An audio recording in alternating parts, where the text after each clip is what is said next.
So Alpine had a very good day at the Brazilian Grand Prix this weekend. Their double podium for Esteban, Ocon and Pierre Gasly catapulted them from 9th up to 6th place in the Constructors standings, ahead of Williams, ahead of Haas and ahead of RB. As a result, it has well and truly rescued the season of Alpine, which has not been a good one at all. It was looking likely that before this they were probably finishing in 9th, if maybe 8th at best, but this result was an incredible one for sure. So I'm just going to read out a story for you guys on this, because it's not only a points boost, but it's also a financial boost as well. A huge one for the team, who have, like I said, they've been going through massive struggles. Their engine department is closing down. There's big talks about them leaving Formula 1. This kind of result, though, this could, kind of encourage the Renault board, the Renault hierarchy to actually stay in the sport. Now, normally I read out an article on this on the F1Chronicle.com. However, the person who writes these articles, who produces these articles, is not available at the moment. He's on holiday, so I'm instead just reading literally from the source that we get from. So there's nothing really to show on the screen other than literally the script that I'm reading from. So it's not a particularly exciting thing to look at, so you just have to look at my face instead, which is of course worse probably. But let's dive into this. So Sunday at Interlagos may have been worth a whopping 30 million euros to the struggling Alpine team.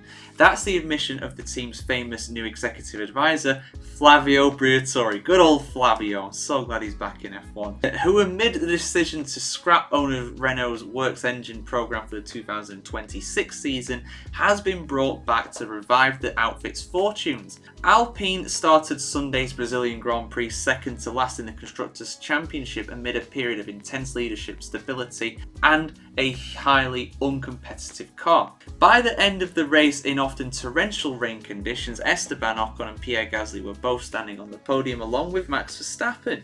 The massive points haul skyrocketed the team into 6th overall in the standings, leapfrogging Williams, RB and Haas. Without taking anything away from an incredible Ocon in the wet and a Gasly who did his job well, today we were also lucky, Briatore told Sky Italia. I think we have a car that is better in the wet. Unfortunately, I don't think the next 3 races will be wet, which is fair enough. Las Vegas, Qatar and Abu Dhabi probably be dry for all of those. But today we saw, with all these young drivers, presented a new phenomena on how much experience still counts in Formula 1. Indeed, Ocon was all the way up, I think he started all the way up in 3rd, didn't he? But Pierre Gasly more impressive for me, really, if I'm being totally honest. All the way from 15th to 3rd by the finish. That is an unbelievable drive. That is as impressive as what Max Verstappen was with his 17th to 1st drive, in my opinion. That was a real driver of the day contender. And Ocon as well, before the safety car was eventually called for heavy rain, Ocon was the fastest guy on track. He was like 3, 4, 5 seconds ahead of Max Verstappen. Verstappen might have been backing off at that time. It's hard to tell, there was that much chaos going on really, but Ocon was undoubtedly the fastest man on track after Russell and Norris pitted from the lead. The 74-year-old Briatore freely admitted that his focus since arriving at Enstone has not been on drastically improving the 2024 car. This year we did more of a house cleaning, said Briatore, and we're still doing it. We made only one real evolutionary step, as to not disturb the 2025 project, and the step we took was in the direction of 2025 in any case. That's all I authorised. It went well, because this year many teams took steps back when they brought updates, so we did well with our engineers. Briatore, who is the architect of title-winning success for the team's former guises as Benetton and Renault, is famed for running a team on lean operations that are nonetheless successful. He said, "We need to get back to having people working for a racing team, not for a corporate company. We have gone back to how Renault was before. Those who are left exclusively to deal with the team and F1. Everyone else has gone," revealed Briatore. "When I arrived there were 1,150 people, now we are 850. He made clear that he fully supports Renault CEO Luca De Meo's decision to scrap Renault's works engine program at the end of the year.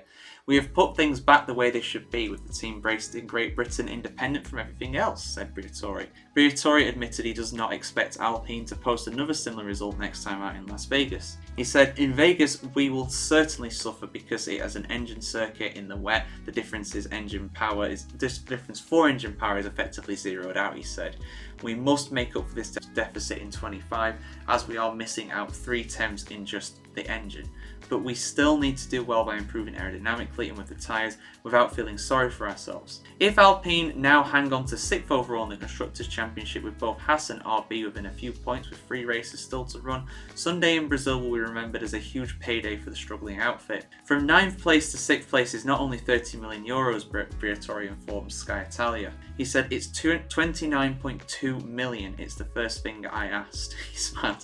In any case, today we saw an incredible Grand Prix. So yeah, a lot of money either way. But I will say the one thing for Alpine with this really is that with this result, they are absolutely clear of Williams in the Constructors' Championship. There is no doubt about that, to be honest. So if you look at the standings here overall, just get the actual points up. So Williams are on 17 points and Alpine are on 49. Alpine more than doubling their points total for the entire season in Brazil, which just shows you how good they were in that race and how massive it is for the team. The really scary thing for Alpine though is Haas and RB. I mean, if they get 8th in the Constructors overall, considering where they were, it's not a disaster, but overall as a season it's been very poor for them. Let's not get away from that. But Haas and RB overall, I would say their cars are faster. I mean, RB really should have scored more points in Brazil.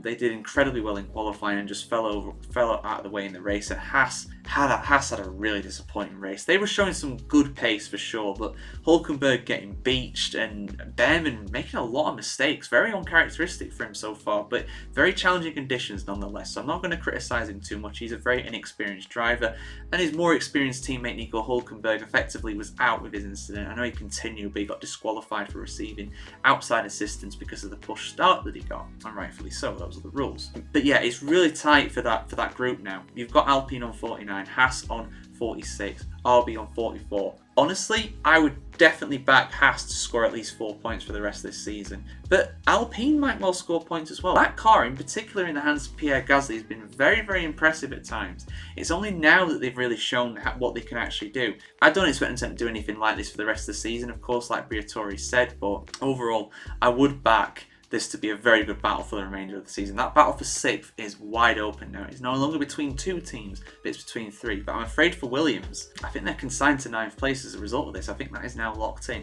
But what do you guys think about Alpine? Is this a fluke result? Is it a real turnaround in performance for them in Brazil? And what do you see for them happening for the rest of the season? Let us know your thoughts in the comments below, guys. Who is going to get 6th place in the Constructors' standings? And of course, like, share, comment, subscribe, ring the bell as well. And we'll see you very soon, guys. Have a good one.